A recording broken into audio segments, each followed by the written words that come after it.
Hello and welcome, Zahid আছে আপনার সাথে। আর এই ভিডিওতে আমরা দেখব আমরা আমাদের ওয়েব যে অ্যাপ্লিকেশনটি তৈরি করেছি, রেস্টুরেন্ট অ্যাপ্লিকেশনটি তৈরি করেছি, সেই অ্যাপ্লিকেশনের নেভিগেশন বার অ্যাড করব। সো চলুন তাহলে আমরা নেভিগেশন বার অ্যাড করে ফেলি। সো আমরা আমাদের ন্যাপ ফোল্ডার, আমরা যে হেডার ফোল্ডারটা দেখছি, সো আমাদের নেভিগেশন বারটা আসলে হেডার ফোল্ডারে থাকবে। সো যেই নেভিগেশন বারটা হেডার কম্পোনেন্ট হোল্ড করবে। সো আমি আমাদের হেডার ফোল্ডারের ভিতরে একটি ফাইল ক্রিয়েট করি, যে ফাইলটির নাম হবে নেভিগেশন কম্পোনেন্ট ডট জেএস।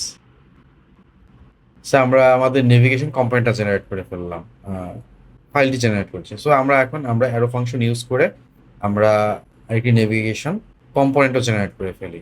আমরা জানি আমরা অলরেডি একটা ভিএস করে প্লাগইন ইউজ করছি, যেটা আমাদের জন্য অ্যারো ফাংশন কম্পোনেন্ট জেনারেট করে দেয়। সেটা করতে হয় কীভাবে, RAFCE।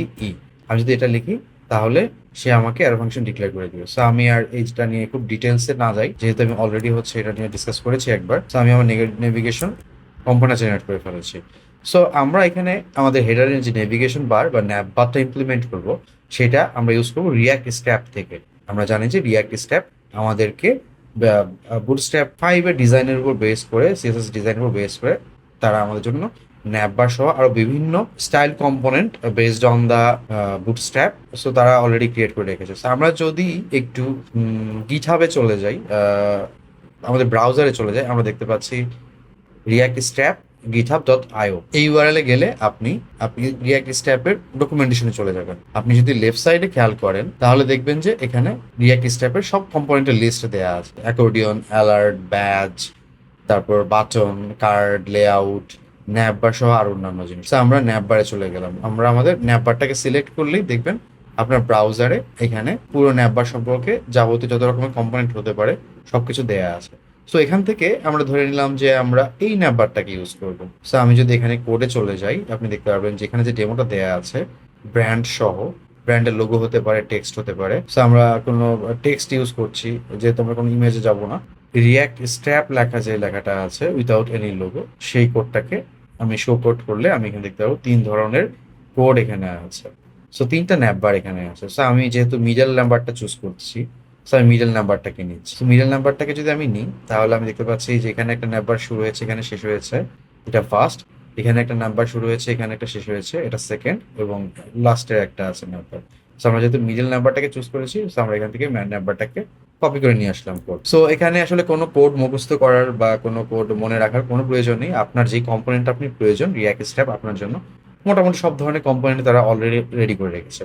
সো আপনি ইউআই দেখবেন, ইউআই দেখে যে কম্পোনেন্টটা আপনার পছন্দ হবে সেই কম্পোনেন্টটা আপনি শো কোড বাটনে ক্লিক করলে আপনাকে কোড দেখিয়ে দিবে, আপনি জাস্ট কপি করে এনে বসিয়ে দিতে পারেন। সো আমরা আমাদের নেভিগেশন বারে চলে আসলাম। চলে আসার পর আমরা জানি যে আমাদের একটা প্যারেন্ট ডিভ থাকতে হয় আমাদের কম্পোনেন্টের মধ্যে। সো এই কম্পোনেন্টের মধ্যে আমাদের প্যারেন্ট ডিভের ভিতরে আমি আমি মাত্র যেই ন্যাপবারটা কোডটা কপি করে নিয়ে এসেছি, আপনি সেটাকে এনে পেস্ট করতে পারেন।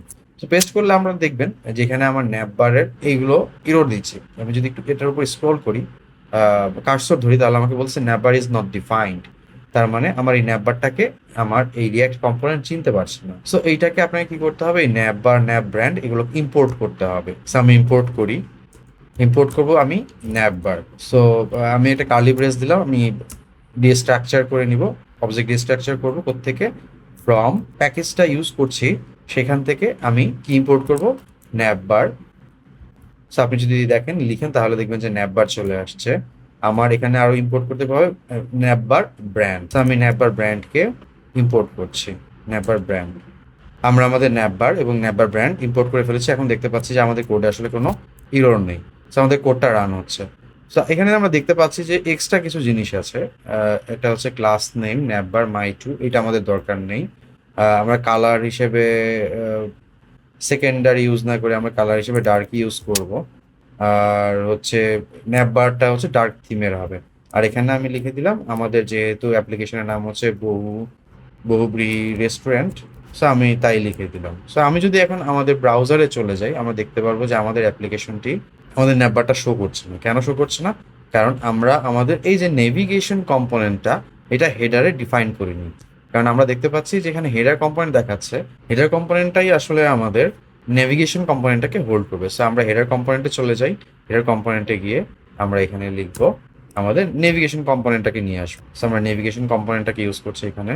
সো আমরা আমাদের নেভিগেশন কম্পোনেন্টটাকে এখানে ইম্পোর্ট করে নিয়েছি। সো এখন আমরা আমাদের কোডটাকে যদি স্টার্ট করি npm স্টার্ট, তাহলে আমরা দেখতে পারবো যে আমাদের সার্ভারে অ্যাপ্লিকেশনটা লোড হচ্ছে এবং আমরা দেখতে পাচ্ছি যে এখানে আমাদের হেডারটা চলে আসছে। আমরা দেখতে পাচ্ছি একটা ডার্ক হেডার এখানে আসছে, যে এইটার বাম পাশে আমরা আমাদের বহুব্রীহি রেস্টুরেন্ট বা ব্র্যান্ডের আইডেন্টিফিকেশন দেখতে পাচ্ছি। সো আমাদের নেভিগেশন বার কম্পোনেন্ট অলরেডি রেডি হয়ে গিয়েছে। সো এইটাই আমাদের এই টাস্কের কাজ ছিল। এই ভিডিওতে আমরা দেখতে পেলাম যে কিভাবে আমরা আমাদের নেভিগেশন বার কম্পোনেন্টটা তৈরি করেছি এবং আমরা আমাদের নেভিগেশনটাও অ্যাড করেছি। তো পরবর্তী ভিডিওতে আমরা দেখব যে আমরা কিভাবে আমাদের মেনু কম্পোনেন্টটা রেডি করতে পারি।